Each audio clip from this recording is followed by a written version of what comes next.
Bienvenue dans l'iceberg du black metal. Il y aura 6 parties. Préparez votre chocolat chaud, on est parti!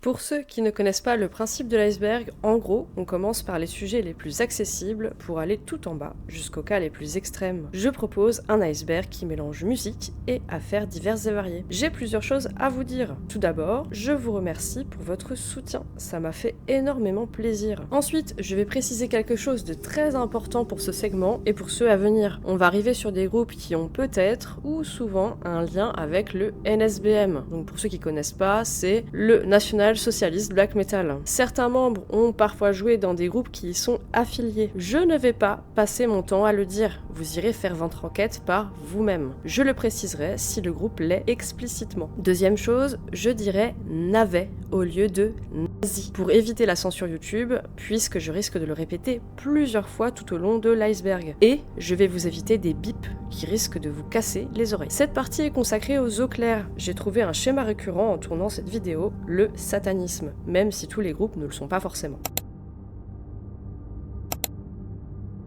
Sargeist. Sargeist est un groupe finlandais fondé en 1999. Sargeist veut dire cercueil et esprit en allemand. Ça vient d'un morceau de Rotting Christ, plus précisément le morceau The Old Coffin Spirit. Je vous mets 2 albums cultes de Sargeist. Satanic Black Devotion, sorti en 2003, c'est un album fondateur concentré de haine froide et de dévotion satanique qui a défini le son du black metal finlandais moderne. Vraiment, allez l'écouter, il est incroyable. Et en deuxième, Let the Devil In, sorti en 2010. Un disque plus mélodique mais toujours implacable, considéré comme l'un des sommets du black finlandais aussi. Le groupe a une vision religieuse du satanisme, pas symbolique, pas philosophique. Les paroles expriment une adoration de Satan, une soumission spirituelle, une haine du christianisme, le rejet du monde humain, enfin c'est généralement ce qu'on retrouve dans le black de ce genre-là, quoi. C'est le cœur du projet confirmé par Shatrog lui-même dans plusieurs interviews, Shatrog étant le leader du groupe. Il y a une interview sur The Noise Beneath the Snow, alors je vais vous lire un petit extrait. Certains affirment que dans les groupes unblack ou black metal chrétiens, l'élément black serait plus un concept abstrait ou pourrait même renvoyer au moment sombre de l'histoire chrétienne ou de la Bible, qu'il n'a pas forcément à se référer à Satan. Quelle est ta réponse ? Il répond. Sans satanisme, le black metal n'est que de la musique. Les gens peuvent dire ce qu'ils veulent pour justifier leur musique, mais pour moi c'est aussi sacré que le gospel et autres. Cela ne peut pas être compris sans lien spirituel et religieux. Vous avez à peu près l'idée générale, quoi. Évidemment, je suis obligée de faire un point sur Horna, puisque Shatrog est aussi le leader de Horna. Le groupe a été impliqué dans plusieurs controverses liées à des collaborations ou à des membres ayant eu des liens avec la scène NSBM. Spellgoth, le chanteur, a été photographié portant un t-shirt du groupe navet Goatmoon. Bon, je n'ai pas trouvé de source directe, c'est ce qu'on raconte sur les réseaux en vrai. Si vous cherchez bien, vous allez peut-être trouver la photo. Horna a collaboré ou partagé des splits avec des groupes ou artistes associés à la scène NSBM, notamment Satanic Warmaster, même s'ils sont accusés de NSBM, ils ont toujours dit qu'ils n'étaient pas des navets. Peste Noire, controversé pour ses positions politiques, pareil, accusé d'être un navet. Si ça vous intéresse cette histoire, j'ai trouvé une interview en fait de Horna, / Sargeist, c'est pareil, sur bardomethodology.com, et vous avez ces explications de liens avec la scène NSBM et compagnie. Je ne vais pas le lire ici, ça n'a pas trop d'intérêt, mais sachez que ça existe. Et autre article de son cloche comme d'habitude, venant de la presse québécoise. Vous voyez ce gros titre ici, et je vous lis juste un petit passage, comme ça vous avez un petit peu l'ambiance générale. Le chanteur de Horna, Spellgoth, a aussi été claviériste pour le groupe français Peste Noire, un autre groupe phare de la mouvance NSBM. Dans une entrevue de 2017, il juge ridicule que Peste Noire soit considéré navet. Je vous laisse lire cet article s'il vous intéresse, ça parle uniquement de ça. Vous comprenez le bazar de la scène black metal en général, ce cycle se répète inlassablement. C'est pour vous donner un exemple qu'à partir de maintenant, presque tous les groupes que je vais citer, je dis bien presque, attention, ont un lien direct ou indirect avec le NSBM de toute façon. Sans l'être forcément d'ailleurs, puisque Horna se définit comme un groupe apolitique juste satanique. Groupe norvégien fondé en 1993. Il se prononce Shudder. Ça vient du film Pathfinder, un film norvégien de 1987. Vous n'avez donc plus d'excuses de mal prononcer le nom du groupe, et moi non plus d'ailleurs. Je vous mets 2 albums cultes de Shudder, ou de Shudder. Je n'y arriverai pas moi non plus. Desert Northern Hell, sorti en 2004, un classique absolu du black metal norvégien pur, violent, sans compromis dans la lignée de Darkthrone. Le deuxième, Légion Helvète, sorti en 2011, un retour explosif après leur pause, avec un son plus massif mais toujours fidèle au black metal le plus cru. Je n'ai pas trouvé d'affaire, mais on peut toujours regarder une interview qui montre la vision qu'a le groupe du black metal, ça peut toujours être intéressant. L'intervieweur dit « En tant que musicien expérimenté et membre de la scène, quelle est selon toi la plus grande idée fausse, disons, à propos du black metal et de la scène black metal en général ?» Nag répond « Je ne sais pas, c'est en fait la première fois qu'on me pose cette question. Tu sais, beaucoup de gens pensent, par exemple, que nous sommes pas vrais. Que tout est une question d'image, qu'il n'y a aucune substance, que nous sommes juste là pour être controversés, ce genre de choses. Il y a beaucoup de groupes que je pourrais pointer du doigt et dire que c'est un cirque sans aucune substance. Et il y a aussi des groupes dont je n'aime pas du tout la musique, mais qui ont de la substance. Je veux dire, ils croient vraiment en ce qu'ils font, même si la musique est nulle. Mais oui, je pense que la plus grande idée fausse, c'est probablement que le black metal serait censé être pour tout le monde. Ce n'est pas le cas. Le black metal n'a jamais été censé être un genre pour le gars moyen. C'est censé être pour les gens qui vivent vraiment pour cette musique, pour l'atmosphère et tout ce qui l'entoure. C'est en tout cas mon opinion. Donc on revient sur ces histoires un peu élitistes du black metal, comme on a l'habitude d'entendre au final. 1349. Point rapide sur 1349, groupe formé en 1997 en Norvège.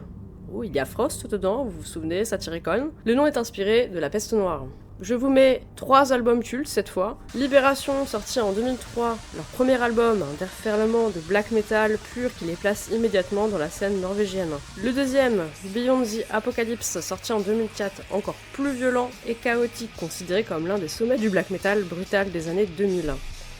Et enfin, Hellfire, sorti en 2005, leur album le plus culte, un mur de flammes sonore, technique, infernal, avec Frost au sommet de son jeu. Je n'ai pas trouvé d'affaires judiciaires. C'était vraiment pour vous le citer parce que ça reste quand même un groupe important de la scène black. Impal Nazaren. Impal Nazaren est un groupe finlandais de black metal qui a été formé en 1990. Ici, on a un mélange de black metal, de punk. Ils appellent ça du nuclear metal. Ils se disent influencés par Extreme Noise Terror et Discharge. C'est pas moi qui le dis, c'est le chanteur qui le dit dans une interview. Beaucoup de petits soucis autour du groupe. Mais avant ça, on passe aux albums cultes. Ugra Karma, sorti en 1993, leur premier choc mondial, un black metal chaotique, sale, extrême est devenu culte. Suomi Finland Perkele, sorti en 1994, on a là ici un mélange de black metal et de punk. C'est une ode à l'identité finlandaise. Apparemment, ce serait non politique, mais encore une fois, c'est toujours un peu controversé. Nil, sorti en 2020, est un album plutôt brutal et qui a été produit par Alexis Layo de Children of Bodom. Maintenant, on va passer aux petites affaires et polémiques d'Impal Nazaren. Alors, il y en a plusieurs, je pourrais même pas toutes les citer, en fait, parce qu'il y en a eu trop. Il y a eu l'affaire Hare Krishna de 1993 à 1998. Alors, le fait reproché, c'était que la pochette du Ugra Karma utilisait une image religieuse hindoue sans autorisation. Donc, la communauté a attaqué le groupe en fait. L'album a été retiré puis réédité en 1998 avec une nouvelle pochette. Dans la biographie de Métallurgie, c'est expliqué Ugra Karma changera de pochette par la suite à cause de l'utilisation d'une image tirée des livres des Hare Krishna qui portent plainte. Voilà, ça c'est la première affaire. Ensuite, il y a eu l'interdiction au Metal Therapy Festival en 2006 qui avait lieu en France. Le motif, c'est que les paroles sont jugées antichrétiennes et blasphématoires. Métallurgie en parle. Suite aux pressions, ou plutôt procès de l'ACRIF, l'Alliance Générale contre le racisme et pour le respect de l'identité française et chrétienne, tout un programme, Impal Nazaren est annulé et ne sera donc pas présent au Metal Therapy Festival le 15 avril. La Griffe avait en effet porté plainte car Impal Nazaren, le nazaréen empalé, est selon eux une insulte et une provocation. D'autant plus que le concert a lieu lors d'un jour saint. Oui, ça fait peur. Difficile de pointer du doigt les USA désormais. Le festival est bien évidemment maintenu. Mais en plus on rigole parce qu'il y a quand même Mayhem dedans. Mais bon, c'est une autre histoire. Autre fait, il y a eu la censure de l'album Nihil en Allemagne en 2007. L'album a été placé sur la liste de l'organisme de censure allemand, interdit aux mineurs, retiré de certains magasins, parce que le contenu était jugé dangereux pour la jeunesse. Et d'ailleurs en Allemagne, il y a eu des interdictions de concerts, et en Pologne aussi, et au Yepperfest aussi, des paroles jugées homophobes, évoquant le viol. Toujours est-il que j'ai trouvé dans chroniclesofchaos.com une interview avec Mika Lutinen, donc le chanteur, d'Impal Nazaren, qui nous dit plusieurs choses intéressantes, et notamment le fait que ça ne l'intéresse pas la politique en fait. Il ne se reconnaît dans aucune étiquette politique ou religieuse.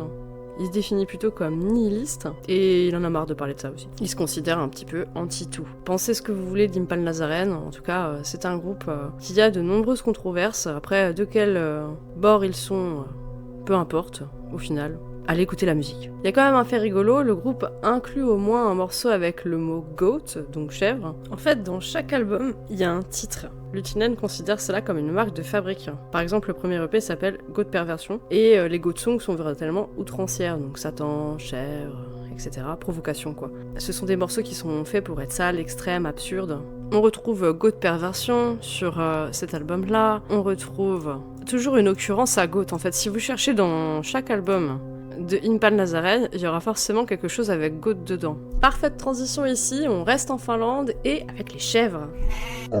Le groupe est fondé en 1989 par les deux frères jumeaux Ritual Butcherer à la guitare et Lord Angel Slayer, basse et chant, ainsi que le premier batteur Blood Desecrator. Archgoat se forme dès le départ autour d'une vision bestiale, primitive et anti-chrétienne. Je suis obligée de faire un petit point sur le bestial / war metal. Ça me permet un peu d'introduire la notion pour ceux qui ne savent pas, même si je sais que la plupart d'entre vous sont au courant. C'est en gros du Black Death, attention, pas Behemoth, Blasphémie, Béérith, Sarcophago, on va sûrement finir par en parler de cela d'ailleurs, mais pas maintenant. Bestial est en gros le terme plutôt ancien et originel qu'on utilise, et War est souvent le nouveau. J'utilise l'ancien, ne soyez pas surpris. C'est un style que j'adore, je suis désolée. Par contre, eux détestent visiblement cette étiquette, en témoigne l'interview que j'ai trouvée sur Blessal Tarzin. En gros, ils nous disent que c'est stupide de s'appeler War Metal parce que, en fait, déjà le terme originel c'est bestial, et que de toute façon ils font pas du bestial, ils font du black metal parce que ce sont des gens sérieux. Voilà, je vous fais le résumé, c'est assez drôle. Bref, on passe aux 3 albums cultes. War of Bethlehem, sorti en 2006. C'est leur premier album officiel. Un déluge de black death blasphématoire, sale, primitif, devenu un classique. Je vous fais pas un dessin, si vous voulez vous mettre au bestial, c'est dans les 3 premiers albums à écouter. The Light Devouring Darkness, sorti en 2009, un son plus massif et toujours aussi bestial. Et enfin, The Apocalyptic Triumphator, sorti en 2015. Un album plus structuré, mais toujours aussi brutal, qui a un petit peu élargi leur public sans perdre l'essence bestiale. D'ailleurs, quand il est sorti, j'ai entendu pas mal de monde autour de moi critiquer le fait que la production soit plus lisse, plus compréhensible finalement. Moi, ça me dérange absolument pas, en plus j'adore vraiment beaucoup le son de la batterie, ça me rend un peu dingo. Bon, je vous la fais courte, ils ont des affaires similaires à celles d'Impal Nazaren qu'on a vu juste avant, avec des annulations de concerts un peu partout, mais je vais pas faire la liste parce que c'est pas très intéressant. On passe au suivant. Apsu est un groupe américain formé en 1991. Le membre le plus important est Proscriptor, c'est le batteur et chanteur du groupe. D'ailleurs c'est rigolo parce que quand on le voit en concert, en fait, il a la batterie, il chante en même temps, il est vraiment au milieu de la scène. C'est assez impressionnant. Apsu, dans la mythologie sumérienne, signifie océan souterrain, en gros c'est l'abîme. Donc on a des paroles qui tournent autour de la mythologie. On est sur du black trash ici, et nous allons parler des albums cultes. Je vais en citer 2. Tara, sorti en 2001, c'est leur album le plus acclamé. Cette fois-ci, on a un concept basé sur la mythologie celtique, un mélange explosif de black trash ultra technique, considéré aujourd'hui comme un classique. Et moi je mets Apsu, sorti en 2009. Peut-être que vous ne serez pas d'accord avec ça, mais c'est grâce à cet album que j'ai découvert le groupe. Du black trash ultra nerveux, très technique, une batterie hyper dynamique, il y a des voix incantatoires très rituelles et des textes bourrés de références ésotériques et mythologiques. C'est un disque un peu plus moderne et plus sec que Tara, mais toujours très agressif. Bon alors pourquoi Absu ils sont là d'abord? Eh bien parce que déjà c'est quand même un groupe culte du black trash, donc c'est important de le mentionner, mais il y a eu quelques petits trucs, notamment le fait que Proscriptor a été accusé de transphobie, et suite à ça, le groupe s'est dissous, et il y a eu des problèmes autour du nom du groupe, un peu comme ce qu'on avait vu sur Immortal dans la partie 1. Donc là, je n'ai pas grand chose comme source, à part Wiki en fait. En octobre 2018, Melissa Moore, Viscrom, annonce que le groupe a éclaté du fait de son coming out sur sa transidentité et de la transphobie des autres membres. Cette personne elle fait partie du groupe. Je vous montre, en fait, c'est Melissa Moore, qui était guitariste de Absu de 2010 à 2017. Et donc suite à ça, le groupe a éclaté et il y a eu des problèmes sur la possession du nom d'Absu. Donc du coup, Proscriptor a décidé finalement de former un autre groupe, Proscriptor McGovern's Absu. Donc en fait, il reprend quand même le Absu, mais il l'écrit pas pareil. Mais voilà, on n'a pas vraiment plus d'informations que ça, à part que dissolution et recréation. Aura noire. Le groupe est formé en 1993 en Norvège. Les membres du groupe sont assez importants parce qu'ils ont quand même joué dans plusieurs autres groupes ultra connus. Par exemple, on a Aggressor qui a joué dans Satyricon, Ulver, Dimmu Borgir, The Doomsguard, d'ailleurs on en parlera aussi de Doomsguard, c'est important. Apollyon qui a joué dans Gorgoroth en live, Immortal, The Doomsguard aussi, Blasphemer, un ex-Mayhem, on en parlera également aussi. Enfin vous voyez, vraiment c'est des gens qui ont une carrière assez importante. Ici, je ne vais citer qu'un seul album important, puisqu'il n'y en a, je pense, qu'un seul qui mérite d'être cité. Je parle évidemment de Black Trash Attack, sorti en 1996. C'est un album fondateur du Black Trash moderne. Un son sale, des riffs meurtriers, une attitude un peu punk. C'est un classique. Bon, mis à part les connexions diverses et variées d'Aura Noire avec d'autres groupes, ils n'ont visiblement pas de casserole. Le seul fait qu'on peut citer, c'est qu'Aggressor est tombé, ou a sauté, on ne sait pas, du 4e étage de son immeuble en 2005, et il est atterri sur ses jambes. Donc c'est assez horrible, mais il continue de faire de la musique. Sai.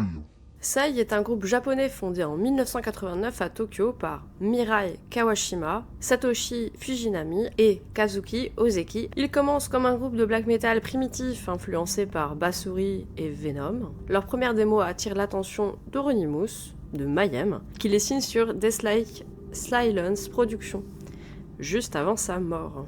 Sai est donc le seul groupe non européen signé par Euronymous. Sai n'a connu aucune affaire criminelle, aucun scandale sordide comparable au groupe norvégien. Mais il y a quelques petits éléments, notamment sur leur réputation, leur style, qui méritent d'avoir une attention particulière. Mais avant ça, on va parler des 3 albums cultes de Sai.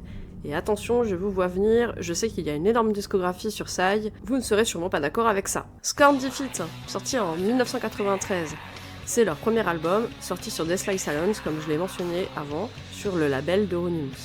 C'est leur disque le plus important historiquement. C'est un black metal cru, primitif, très early 90, une atmosphère occulte, typique de la première vague, un classique absolu. Ensuite nous avons Isle Horror Isle, n'écrivez pas. Le disque où Sai devient totalement avant-gardiste. Il y a des structures un peu éclatées, des collages sonores, une ambiance cinématographique, une expérimentation totale. Considéré comme un précurseur du black metal expérimental. C'est d'ailleurs celui que j'écoutais au lycée, moi. Imaginary Soniscape, sorti en 2001, considéré comme un chef-d'œuvre pour beaucoup. Psychédélique, électronique, jazz, un peu pop étrange, mélangé à du black. Souvent, c'était comme l'un des meilleurs albums avant-gardistes de tout le métal. Et je fais un petit point sur la scène japonaise en général. On peut citer d'autres groupes venus du Japon, il n'y a pas que Sai, comme vous le savez sûrement. Il y a par exemple Abigail, Sabbath, Gallhammer, mais encore une fois ça mériterait une vidéo complète et approfondie pour avoir une vision globale du pays. On passe aux affaires diverses. Donc évidemment la première c'est qu'il y a un lien direct avec Euronymous, Euronymous qui est lié aux incendies d'église et aux meurtres de 1993. On pourrait dire presque que ça donne une aura maudite à Sai quelque part sur les premiers temps. Il y a l'album Gallows Gallery qui est très critiqué pour son mixage trop propre. Je vais vous lire un petit bout d'une chronique de chez Guts of Darkness. Elle illustre particulièrement bien ce rejet. C'est une chronique faite par Shirkan, qui a été publiée en 2005. Bon, ça a toujours été spécial, sens du kitsch obligatoire pour qui souhaite adhérer. Mais pour Gallows Gallery, il va vous falloir un beaucoup plus. Ce nouvel album aligne déjà plusieurs défauts récurrents et peu surmontables. Le son tout d'abord, totalement raté, un mixage nullissime.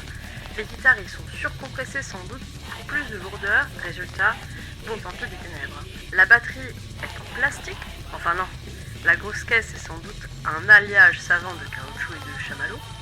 Et puis il y a le chant de Mirail, honteux. Eh bien oui, honteux, car le père Mirail a déjà prouvé dans le passé son sens musical, sa culture du heavy et sa capacité à huiler d'une voix black sans charme, mais supportable. Ici, le leader givré, désormais quator nippon, se lance dans une tentative légèrement clean et mélodique constituée d'une superposition de 2 ou 3 voix batraciennes et vaguement harmonisées. Une telle leader à la tête de lignes de chant hystérico-stupides, directement inspirées des génériques manga 80. Il est très mauvais. Etc. etc. Alors vous voyez un petit peu... La réception de l'album n'est pas ouf. Mais ça, il a décidé de remasteriser l'album en 2007 avec une autre pochette qui sera bleue, mais tout en gardant la pochette originale en fond. Et apparemment, l'album a été beaucoup mieux reçu, sachez-le. Dernier point, tout le monde s'en fiche de Saig au Japon, du moins avant, c'est ça qui est incroyable. Mirail le dit dans une interview qui a été faite sur angrymetalguy.com, et je vous fais un rapide résumé, parce qu'on va pas forcément lire mot à mot. En gros, Mirail explique que le plus gros problème, c'est qu'à l'époque, tout le monde ne jurait que par le death metal et le grind, et personne ne s'intéressait aux groupes influencés par le thrash des années 80. Il ajoute que seul Abigail partageait la même vision musicale que eux. Il explique aussi que l'enregistrement coûtait très cher. Tout était analogique, les studios étaient hors de prix, impossible d'enregistrer chez soi comme aujourd'hui. Et heureusement, Wild Rags s'occupait de distribuer leurs démos, donc la distribution n'était pas un problème pour eux. Donc en final, peu de reconnaissance à la base dans leur propre pays, fallait quand même le souligner. Après ça, on passe aux groupes qui n'ont pas de problème particulier. Ils sont placés là parce qu'ils ne pouvaient musicalement pas faire partie de la surface, étant des groupes un peu moins connus. Évidemment, je précise que j'aurais pu en citer d'autres, mais voilà, j'ai pris cela. On va dire que c'est la petite pause sympa. Summoning. On commence avec Summoning, qui est originaire d'Autriche. Formé en 1993, les membres principaux sont Protector et Silenius. On a ici un black atmosphérique fortement inspiré par Tolkien, et en général par l'univers de la Terre du Milieu. Il y a une utilisation massive de claviers, de boîtes à rythme, il y a une ambiance épique. C'est génial, hein. Par contre, faut vraiment écouter, moi je trouve ça trop cool. Il n'y a pas de scandale ou d'affaires judiciaires, rien du tout. On passe directement aux albums cultes. Minas Morgul, sorti en 1995, c'est un album fondateur du style Summoning. Ambiance épique, clavier massif, atmosphère sombre et hypnotique. Dol Guldur en 1996, considéré comme leur chef-d'œuvre, plus orchestral, plus profond, plus narratif, un monument du black atmosphérique. Et enfin, moi je mets All Mornings Down qui est sorti en 2013, parce que c'est avec cet album que j'ai connu le groupe et il est important je trouve. C'est un album plus lumineux, plus mythique avec une production plus ample que leurs disques des années 90. Agalok. Agalok est un groupe américain. Alors là on a un mélange de black, de folk, de post-rock, d'ambiance, c'est vraiment tout un bazar là-dedans. Moi je suis pas très fan, mais c'est quand même culte. Pas d'affaires judiciaires, totalement clean. Il fallait quand même que je m'attarde dessus pour parler des albums cultes. Pal Folklore, sorti en 1999, un mélange unique de black metal atmosphérique, de folk et de doom. Les ambiances y sont froides, il y a des riffs mélancoliques et de longues compositions. The Mantle, sorti en 2002, c'est leur album le plus célèbre, un chef-d'œuvre du metal atmosphérique moderne. Les influences sont du post-rock, il y a des guitares acoustiques, des atmosphères cinématographiques. C'était un disque fondateur pour tout le mouvement post-black en réalité. Mouvement que je n'aime pas trop. Et enfin, Ashes Against the Grain, sorti en 2006, un peu plus froid, plus métallique et plus massif. Il y a une ambiance un peu plus lourde et plus hivernale.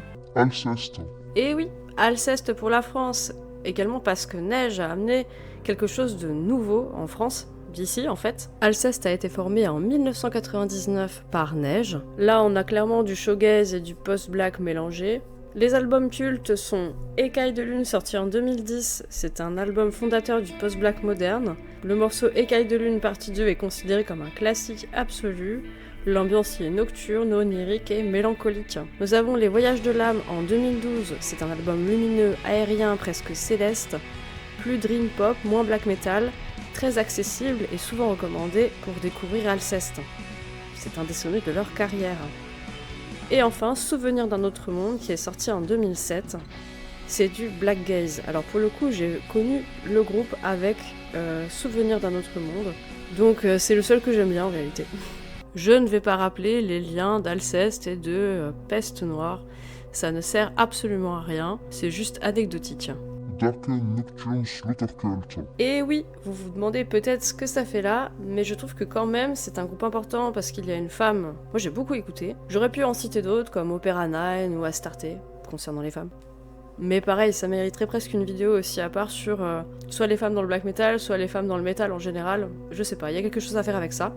Enfin bref, c'est un groupe originaire d'Allemagne qui a été formé en 1997. Là, on a un black metal un peu plus old school, influencé par Marduk par exemple.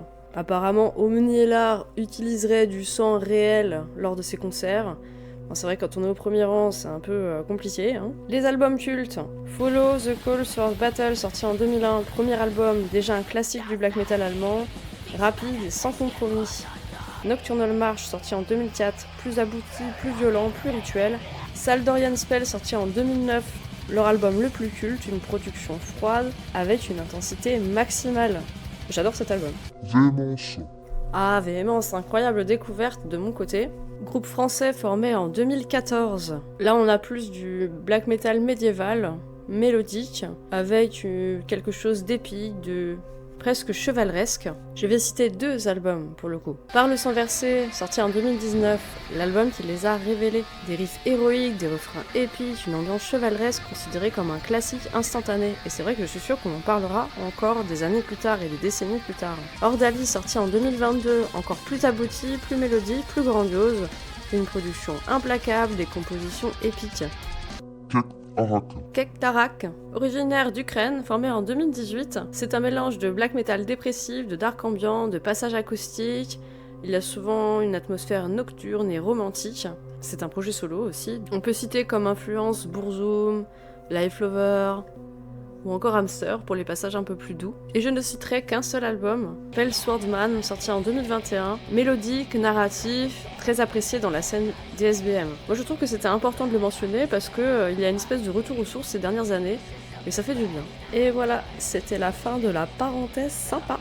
La scène parisienne. Je suis obligée d'évoquer Paris, puisqu'il y a des groupes très importants dans le black metal qui ont, je pense, rayonné à l'international. Je ne pourrai pas tous les citer, je vais vraiment me concentrer sur certains groupes seulement, les plus emblématiques, dirons-nous. La scène parisienne a une identité très marquée, violence sonore, esthétique nihiliste, spiritualité noire, refus total du compromis. En fait, elle se distingue quand même du black scandinave, qui est dit plus glacial. Ici, c'est le chaos, la fureur, la dévastation. Et on retrouve aussi des choses liées à l'occultisme, comme on a vu juste avant. Donc, satanisme, ritualisme, mysticisme. Et il y a aussi quelque chose de très intellectuel, notamment chez un groupe, je trouve. Bref, on est parti. Antaus est formé en 1993. Les membres sont MKM et Seth. Retenez bien ces noms-là, parce qu'on va les revoir. En fait, il faut savoir que dans la scène parisienne, il y a souvent des gens qui font partie d'autres groupes aussi, ou alors qui font des lives. Enfin, c'est comme un espèce de collectif, même si ça ne l'est pas, en fait. Au niveau des thématiques, on est sur la haine, la misanthropie, le chaos, le satanisme. Je vais citer 2 albums clés. De Principi Evangelicum, sorti en 2002. C'est un album fondateur du black metal extrême français. Le son est cru, rapide, agressif, sans respiration. Il y a une atmosphère de haine totale, considérée comme un pilier du black metal violent, entre guillemets, français. On reviendra d'ailleurs sur ce terme après. Et en deuxième, on peut citer Blood Libels, sorti en 2006. C'est un black metal ultra violent, chaotique, la production est volontairement sale, agressive et écrasante. Il y a un nihilisme total et sans compromis. En fin de compte, le disque est pensé pour être complètement hostile. Alors revenons sur cette histoire de violence, parce que c'est intéressant, j'ai trouvé une interview sur la Horde Noire. C'est MKM qui est interviewé lorsqu'on lui dit que la scène lui a fait porter l'étiquette de Black Grind. Il dit que l'étiquette Black Grind, oui, on l'a toujours plus ou moins eu. C'est vrai que nous avons eu 3 membres qui faisaient partie de Sublime Cadavérique Décomposition. La structure est très rapide, rythme essentiellement binaire ternaire, cela fait relativement grind. J'écoute du grind moi-même. Donc voilà, ça vous donne un peu le ton. Pour ceux qui savent ce qu'est le grind, je sais pas si vous êtes familier avec ça ou non. Si vous êtes là, probablement oui. Mais c'est un style ultra violent en gros. Qui dit MKM dit Ausot. C'est un groupe formé en 2002 qui a splitté en 2017. Petite anecdote, le logo a été fait par Erik Danielsson, qui est le leader de Watain. Jusqu'à Ashes of Angels, les paroles sont inspirées par les doctrines de Lona. Alors là, ça va être très important, je vais y revenir après. J'ai trouvé une interview sur la Horde Noire encore. Donc c'est un projet parallèle à Antaeus, qui est en gros plus introspectif. Je ne vais citer qu'un album, For Arrow in Heart, sorti en 2013. C'est sûrement l'album le plus acclamé du groupe. On y retrouve un désespoir métaphysique, des violences intérieures, une ascèse spirituelle. C'est du black metal dissonant et hypnotique. On va revenir sur cette histoire que je vous ai dit juste avant. Je vais vous lire quand même ce que dit MKM, comme ça on est au clair. L'intervieweur dit « De ce fait, en quoi Ozot est différent de vos autres projets d'un point de vue musical d'une part et idéologique d'une autre part? Parlez-nous un peu des thèmes abordés par Ozot. » MKM répond « Les premiers Ozot, jusqu'à Ashes of Angels, étaient très influencés par les doctrines de Lona. Pour le dernier album, les paroles ont été écrites dans un contexte proche de celui durant lequel j'ai mis en place Blood Libels. » L'interview a été réalisée en décembre 2009, c'était il y a fort longtemps, et on imagine que c'est du décor, que c'est pour avoir peut-être matière à écrire des paroles. Alors, l'ONA, ONA, je ne sais pas comment le dire, c'est l'ordre des 9 angles. Qu'est-ce que c'est? C'est un culte sataniste néo-navet, né au Royaume-Uni dans les années 1960. C'est un mouvement très violent, qui est responsable de graves atteintes aux droits humains. Donc son idéologie mélange satanisme, occultisme, néopaganisme et navet. Le groupe prône une violence extrême, une transgression totale et l'effondrement de la société. On en est là, oui oui. Évidemment, il y a des faits divers et affaires liées à cette organisation culte. Des meurtres, des affaires avec des mineurs, enfin c'est la totale. Franchement, c'est très très grave en fait. Mais attention, en aucun cas, MKM a dit qu'il faisait partie de cette organisation. Juste, il s'en inspire pour ses paroles au début d'Aouzot. Je le redis, c'est important. Et voilà, je vais faire encore un lien puisque nous avons Blastum qui faisait partie de Antaeus et d'Aouzot qui est dans Merrimack. Et je pars sur Merrimack qui est fondé en 1994. Là, on a encore quelque chose de sataniste, mystique. On est toujours sur ce genre de thématique. Hein. On peut citer un album important, Of Entropy and Live Dignol, sorti en 2006. C'est un disque qui marque la transition entre le black metal parisien des caves, brut et haineux, et une forme plus rituelle, plus orthodoxe et plus structurée. C'est un album qui sent la misanthropie et la fatigue du monde. Alors, c'est pas aussi chaotique qu'Antaeus, bien sûr. C'est un album plus méthodique, presque clinique. Alors j'ai trouvé une interview de Merrimack sur Radio Metal, et c'est assez intéressant, allez la lire si vous voulez. Il explique qu'il est volontairement cryptique sur la question des paroles, il veut pas vraiment dire ce qu'elles signifient, ni faire une explication de texte, et franchement je comprends parfaitement, parce que ça enlève un peu du charme, des fois des groupes, de tout expliquer tout le temps. Après c'est personnel. Et je fais encore un pont ici, vous allez voir c'est que ça, avec Andousias, qui est un ex-membre de Antaeus aussi, qui lui a créé Temple of Baal en 1998. On avait à la base un one-man band qui finalement a été rejoint par d'autres personnes qui sont aussi des ex-Aouzot, Arkon dont on va parler tout à l'heure, Elmissa dont on va parler tout à l'heure. Voilà, vous avez l'idée. Un album important ici, je vais en citer qu'un. En fait, je vous précise juste comme ça que je ne peux pas citer tous les albums des groupes parisiens parce que sinon je vais y passer toute la vidéo en fait. Mysterium sorti en 2015. Temple of Baal pousse son Black Death vers quelque chose de plus monumental, plus rituel, plus atmosphérique, sans perdre la violence brute qui les caractérise. On parlait des paroles tout à l'heure et justement j'ai trouvé une interview sur Scholomance Webzine de Andousias et vous allez voir qu'on est encore sur la thématique Satan, etc. Depuis Satanas Luxolis, le groupe a évolué, grandi même. Les textes se sont devenus au fil du temps plus personnels et plus poussés, tout comme l'imagerie et la musique évoluant étape par étape afin de nous offrir une vision plus mature de leur art. Comment décrirais-tu le chemin idéologique du groupe depuis ses débuts et jusqu'où comptes-tu pousser le concept du temple de Baal? Il répond: le cheminement idéologique n'a pas bougé d'un iota. Il s'agit de faire du black metal, donc un art religieux marqué par un seul but, la glorification du démon, la célébration du diable, l'exaltation de Lucifer, l'affirmation de Satan. Certes, au fil des textes, on peut noter une perception de plus en plus fine et précise, même si chacun en aura forcément une interprétation différente, étant donné que ce chemin spirituel présente l'avantage de ne pas être figé dans les règles dictées par un gourou et consignées dans un livre. Les paroles de Temple of Baal ne font que refléter son chemin initiatique au long des expériences qui lui sont offertes, par la vie, par les rencontres, par les lectures. Ce n'est même pas un concept, c'est une part de moi. Jusqu'où cela ira, je n'en ai aucune idée. Je suivrai ce chemin jusqu'à ce que je ne puisse plus le suivre, ou que je parvienne à son aboutissement,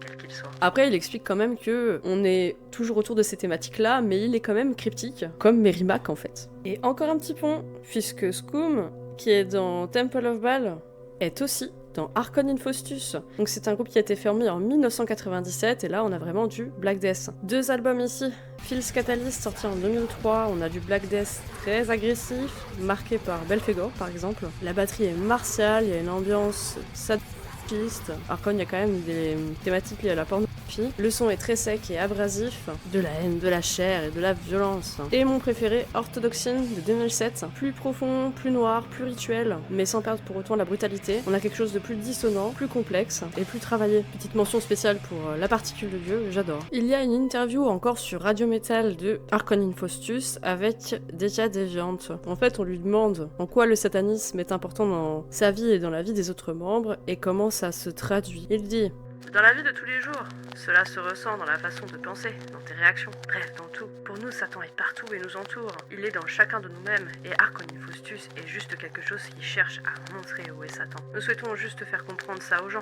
Le mal est partout, et Archon Infostus est une façon d'ouvrir les yeux. Donc voilà, on a encore cette histoire de satanisme. Et aussi, quelques petits soucis parce que il y a des liens avec Ad Hominem. Donc ceux qui ne le savent pas, Ad Hominem, c'est un groupe de NSBM. Parce que AZK6, qui n'est plus dans Archon Infostus aujourd'hui, a fait une session pour Ad Hominem. Et donc on lui demande de s'expliquer finalement. Donc il répond: pour Ad Hominem, c'était une session. Altar ZK6 ne fait pas partie du groupe et le gars d'Ad Hominem avait besoin d'un batteur pour son album et lui a proposé de participer en échange d'un cachet. Il a accepté, mais il n'a jamais fait partie à aucun moment d'Ad Hominem. Ce sont des gens qui font de la musique et qui se connaissent malgré les différentes opinions. Il ne faut pas tout mélanger. Il était là en tant que batteur de session. Puis il s'est embrouillé avec le gars. Un gars qui justement, en tant que bon navet, parle d'honneur, etc. Il critique les races, notamment les juifs, qu'il va traiter de voleurs, alors que lui-même arnaque des gens, qu'il prend pour son groupe pour faire un album. Moi, ces personnes, ce n'est pas du tout ce à quoi je veux être assimilé. Je n'ai aucun respect pour ce genre de personnage. Et c'est là où je reviens au fait que les groupes, qu'ils soient liés indirectement ou directement, ont forcément un lien avec la scène NSBM. Pas tous, bien sûr, mais je suis sûre qu'on peut trouver. Encore une collection, cette fois-ci avec Temple of Baal et Ankara Ozot, notamment, j'ai nommé El Militia. Alors ce sont mes petits chouchous. C'est un groupe qui a été formé en 2001. Alors selon Metallum, on a quand même des thématiques encore sur le satanisme, les meurtres, ce que vous voulez. Et ensuite, on a plutôt quelque chose de nihiliste. Et ça, c'est vrai. C'est, je trouve, très différent de ce qu'on a vu avant. Ça a été très dur de choisir entre Canonisation of the Full Spirit, Last Station on the Road to Death ou Jacob Glider. J'adore ces 3 albums, mais je pense que celui qui réunit à peu près tout le monde et les avis positifs, c'est Canonisation of the Full Spirit. Donc là, on a un album plutôt urbain, misanthrope, dépressif, déchéance plutôt que grandeur, folie plutôt que rituel. J'ai toujours trouvé que El Militia, c'était ultra maladif. Et bizarrement aussi, c'est un groupe que je n'entends pas beaucoup cité par les gens qui écoutent du black. Étonnamment. On cite toujours Archon, Antaus, Aozot. C'est quand même trop bien El Militia. Enfin bref, rien de spécial ici à part un fait horrible qui s'est passé en 2013 puisque LSK, qui était bassiste du groupe, ou Marianne, comme vous préférez, s'est donné la mort. J'avoue, quand j'ai appris ça, ça m'a fait bizarre. Elle n'avait que 36 ans. Et là, je fais le pont encore et encore avec Decline of the Eye, puisque là, il y a un album qui a carrément été dédié à Marianne, en fait, qui s'appelle Rébellion, qui est sorti en 2015. Je ne sais pas si ça a été dit par Judicael lui-même, donc le membre principal de Decline of the Eye, connu sous le nom de Aka aussi. Mais tout ce qu'on sait, c'est qu'il était proche de Marianne. Allez l'écouter, c'est absolument évident. On a un disque qui débute avec un sample évoquant le suicide.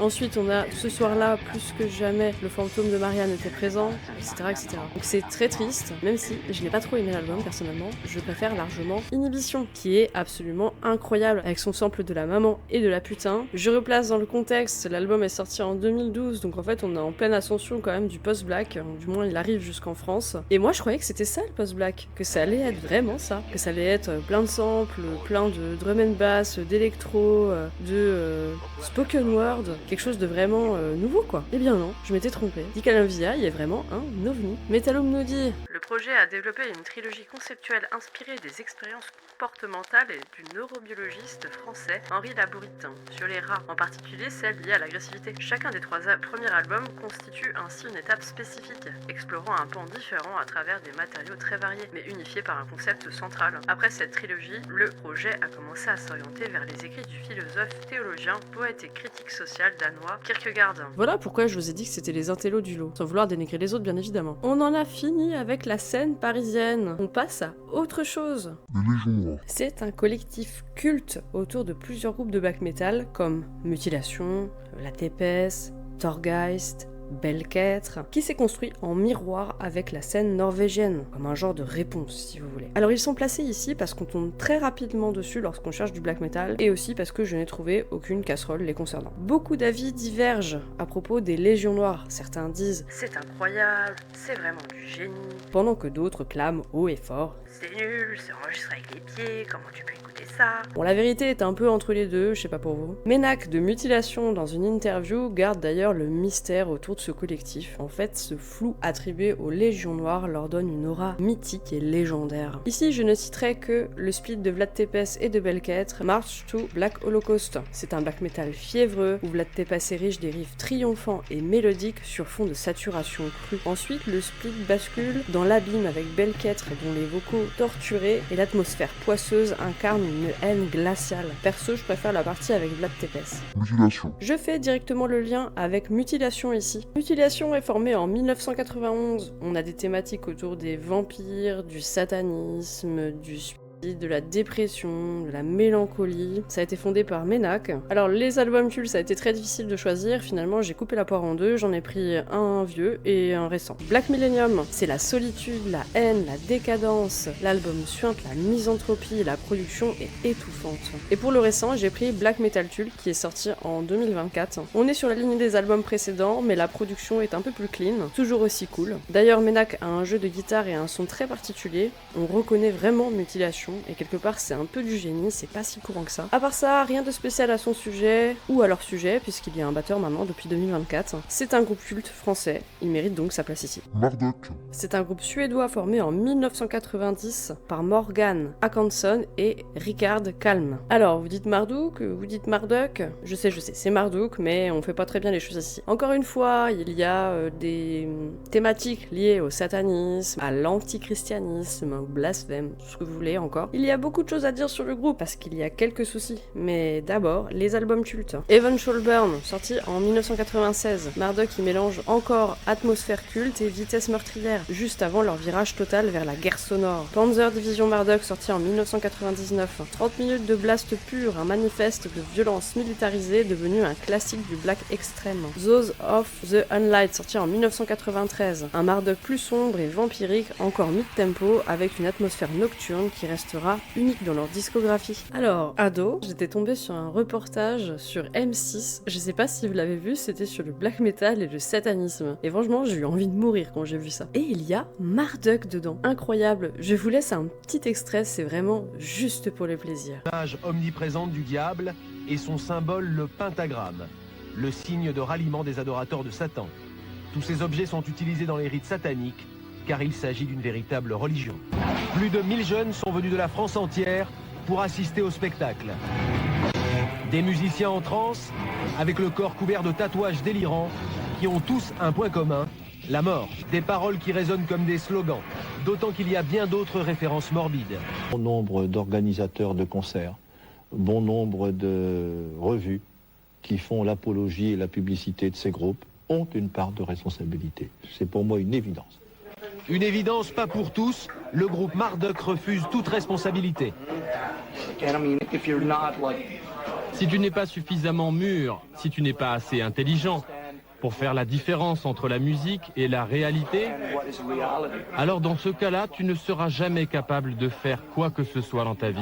Bon, et bien j'espère que vous avez trouvé cette interlude sympathique. Maintenant, on passe aux petits soucis. Évidemment, il y a la pochette de Fuck Me Jesus qui a été censurée dans 7 pays. Alors je suis obligée de mettre un symbole, mais allez voir de votre côté. Même problème pour l'album Panzer Division Marduk. Là, on a plus une histoire de thématique liée à la Seconde Guerre mondiale, comme vous vous en doutez. Je vous fais pas un dessin, vous avez compris. Le groupe a évidemment démenti toute affiliation avec l'extrême droite.